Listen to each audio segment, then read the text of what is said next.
Hey y'all, Zach here. Welcome to the channel. If this is your first time, if you stumbled across my videos on TikTok or on the Shorts platform here on YouTube, welcome to the channel where we talk about all things comics, physical media, owning all of those things and reading. You're in the right place. So please consider liking, subscribing. We're gonna get into this week's new comics.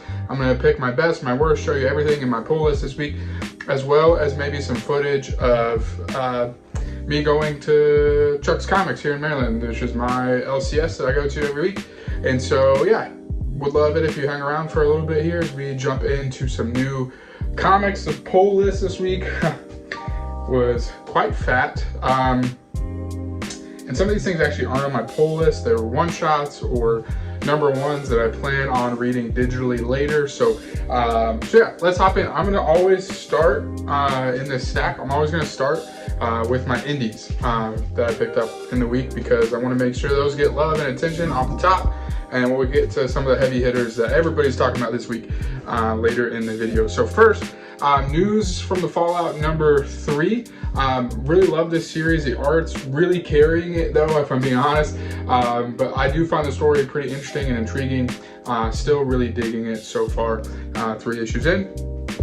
And then we're taking everyone down with us, number 5, wrapping up this miniseries here very soon. Next issue is the last one, which I think are skipping a month still though. So yeah, we're taking everyone down with us, number 5. Some weird stuff happens in this issue.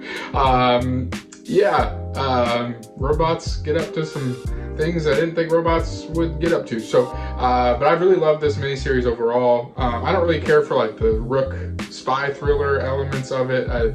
The relationship between the girl and the robot, like that's really where the heart of the story is. And I'm excited to see the conclusion, but also sad that it's ending already. And then we've got a new number 1, which from IDW, and this is the Teenage Mutant Ninja Turtles Shredder by Dan Watters.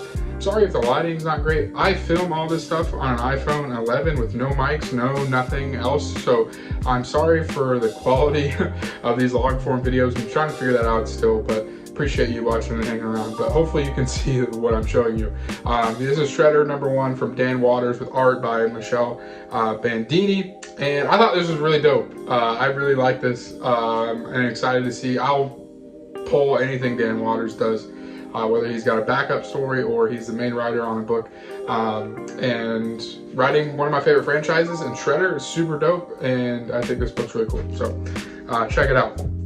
And then wrapping up the indie list for the week, we've got You'll Do Bad Things number 6, wrapping up this mini series that I've enjoyed for the most part and really loved at times. But this was not it. This is one of my worst of the weeks this week. Along with another book we'll talk about in a little bit, but unfortunately, I'm a big Tyler Boss guy, but this ending didn't really do it for me. So those are the indie titles of the week. You can check these out, obviously at your LCS, or you can read these on Hoopla, typically same day and date as they come out in stores. You just need a library card for your Hoopla account, and that should get you rolling on reading some of those indie titles. So on to the DC side of things, and some good DC books this week.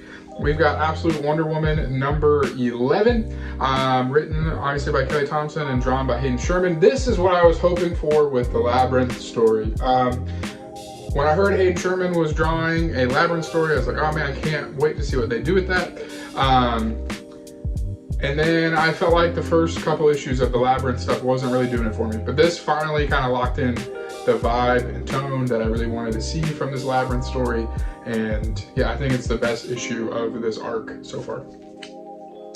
And then we've got Absolute Martian Manhunter number 6, probably pick of the week. This is the end of the first volume of Absolute Martian Manhunter. Second volume is coming in December, I believe is when that starts. So really pumped for that. Dennis Camp, just one of the GOATs right now. He is firing on all cylinders on every book but Spider-Man Incursion. That book is not very good, but Absolute Martian Manhunter, all the Ultimates, Assorted Crisis Events, all great. But yeah, this is amazing, incredible, one of the best issues of comics I've ever read in my life. And I've said that a lot about Dennis Camp stuff this year. So, and that wraps up the absolute titles for the week. And then we've got Superman 29 from Joshua Williamson. This has been one of my favorite Superman runs ever. And this Legion of Darkseid arc, these first 2 issues of it have been unbelievable. And I really do just think that Joshua Williamson's Superman run is one of the best, and this issue 29 continues to cement it as one of the best. You can catch up on DC Infinite all the way up to issue 28 if you're interested, and I think it's awesome pretty much the whole way through. I started collecting single issues starting with the Summer of Superman stuff at issue 25, so you only have to go back 1 issue if you want to catch up physically to start this like new storyline or whatever. So obviously Dan Mora cover, Dan Mora art, like let's go. Dan Mora, one of the GOATs. I love him on Power Rangers. I'm reading a lot of Power Rangers right now, which relates to the next title, the last DC title this week, which is Immortal Legend Batman, with the cover by Dan Mora, art by Erica D'Urso, I believe is how you say your last name, or D'Urso. Written by my Power Rangers guys, man, Kyle Higgins and Matt Groom. I really, and also character designs by Dan Mora, cover by Dan Mora. This is like Power Rangers that make it Batman. If that sounds bad to you, it's not. The Power Rangers comics are some of the best storytelling that I've ever read in this medium, like not even kidding. Go-Go Power Rangers, that I think Ryan Perro maybe, it's just unbelievable. Like, it's so good. And Dan Mora does art for I think the first 13 issues. And a lot of that energy is present here, and I was so excited. The fact that this is coinciding with the Power Ranger stuff I'm reading right now is just super fun. And so I don't think I'm gonna put this on my pull list. However, this is just a one-off. Got the 1 issue, and then I'll read the rest on DC Infinite, I think, is what I'll go down with this route. I've done that for a few titles like Batgirl, which is also amazing, and Two-Face, that May series, which is great too. So I've done that with a few titles where I pick up issue 1 and then catch up the rest on DC Infinite because they're only 1 month behind, and to get my money out of the DC Infinite experience. So Immortal Legend Batman, fire, it's great. Check it out if you like it. Just a couple books left here. Again, Fat Stack this week. I wasn't gonna pick these up, but then listening to Tiffany on Comic Pop Returns talk about her love for Imperial, I was like, man, I really love Imperial too. I've really been digging that, and reading the Imperial War one-shots was not something I thought I was gonna do, but I did. I read both of them. Planet She-Hulk and Black Panther. I thought both of these were great, honestly. I think the Black Panther one's been getting a little bit of criticism. People haven't been enjoying this one as much, but I think it's really cool. It's basically Hulk is trying to catch Black Panther because he thinks the Wakandans assassinated somebody, which is kind of the unfolding story in Imperial, the main Imperial book. And then there's a war going on, some misunderstanding. T'Challa is trying to bring peace, but some factions are listening and some aren't. I just thought this was really fascinating, really cool stuff, really dig it. And then this one was really close to being my pick of the week, to be honest. Actually, not really close, because Absolute Martian Manhunter is crazy good, and so is Superman Absolute One. It's right there, though. Basically, the Hulk is gone in the Imperial side of things, and Jennifer Walters, She-Hulk, is left to take care of Sakaar and Planet Hulk, that whole thing, and keep peace for 5 days. And so essentially she's a peacekeeper on this planet that knows no peace, and a murder happens and she has to solve it. And I just thought this was a total blast, and She-Hulk has a huge sword, and it's a ton of fun. So this is Imperial War Planet She-Hulk one-shot. These 2 one-shots I really enjoyed. I will be picking up the other one-shots as they come out, and I've loved Imperial way more than I thought I would. And I guess that's a good segue into a book that I did not like as much as I thought I would, that Jonathan Hickman also has a part to play in. And that is Ultimate Spider-Man 20.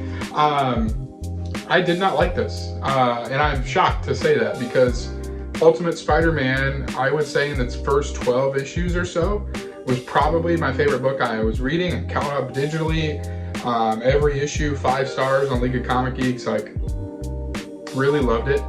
And I would say the last few issues, I have really struggled, and I think I've been just taking some copium and like, oh no, it's not as bad as I think it is. Like, but then I read this issue and I was like, man, Hickman feels really checked out. I don't really care about Harry or Gwen.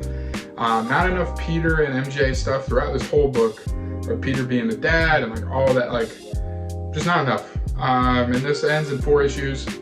And it's probably my least favorite, Ultimate Wolverine's my least favorite Ultimate book right now. But then I would put Ultimate Spider-Man right above it.